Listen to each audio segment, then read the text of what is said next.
আমরা হুমায়ুন কবিরকে সাসপেন্ড করছি। হুমায়ুন কবিরকে আমরা সাসপেন্ড করছি দল থেকে। দলের সাথে তার কোনো সম্পর্ক থাকবে না, দলের সাথে তার কোনো সম্পর্ক থাকবে না। তার কারণ যারা ধর্ম নিয়ে রাজনীতি করে, ডিভিশনাল পলিটিক্স করে, মানে ধর্ম নিয়ে মানে ডিভিশন ভাগ করার চেষ্টা করে, তাদের সাথে দল কোনো সম্পর্ক রাখবে না। ভরতপুরের তিনি বিধায়ক, হঠাৎ করে বাবরি মসজিদ তৈরি করব কেন? বাবরি মসজিদ মুঘলের সাম্রাজ্যের বাবর তিনি তৈরি করেছিলেন অযোধ্যার ওখানে। হঠাৎ বাবরি মসজিদ তৈরি করা কেন? বাংলায় কেউ মসজিদ তৈরি করুক, কেউ মন্দির তৈরি করুক, নিজের টাকায় তৈরি করুক, আমাদের কোনো আপত্তি, কিন্তু বাবরি মসজিদ করা অর্থাৎ সেই যে ধর্ম অন্ধতার যে ঘা, বাবরি মসজিদ ডেমোলিশনের মধ্যে দিয়ে ভারতবর্ষের নেতারা তখন বলেছিলেন ভারতবর্ষের সব থেকে কালো দিন, সেইটাকে আবার উস্কে দেওয়া, অর্থাৎ ধর্ম অন্ধতার দিকে সমাজকে ঠেলে দেওয়া। সেই কাজটা তৃণমূল কংগ্রেস বিশ্বাস করে না।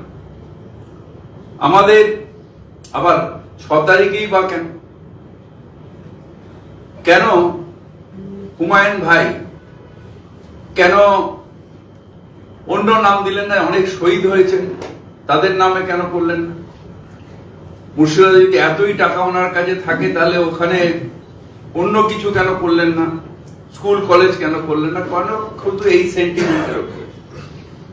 তাহলে বাংলা কি এগোবে না শুধু বাবরি মসজিদ আর রাম মন্দির এর মধ্যে সীমাবদ্ধ থেকে যাবে? না, এটা আসলে বিজেপির একটা অভিসন্ধি, সমাজকে ভাগ করো। যখন দেখলো নেতাদের ইডি সিবিআই করে কিছু করা যাচ্ছে না, বাংলার মানুষ তৃণমূল কংগ্রেসকে সাপোর্ট করছে। যখন দেখলো এসআইআর করে কিছু করা যাচ্ছে না, বাংলার মানুষ তৃণমূল কংগ্রেসের পাশে দাঁড়িয়ে আছে। তখন ডিভিশনাল পলিটিক্স, যেটা বিজেপি বিশ্বাস করে, সেই পলিটিক্সটা আবার সামনে আসার জন্য প্রত্যেক নির্বাচনের আগে একটা দুটো তৃণমূল কংগ্রেস থেকে গাদ্দারকে নিয়ে গিয়ে তারা এই কার্ডটা খেলে। এবার তারা হুমায়ুন ভাইকে ধরেছেন এবং আমার বিশ্বাস যে বিজেপির কথাতেই এই ডিভিশনাল পলিটিক্স অর্থাৎ সেটা করে। আপনি রেজিনগরে থাকেন, ভরতপুরের বিধায়ক,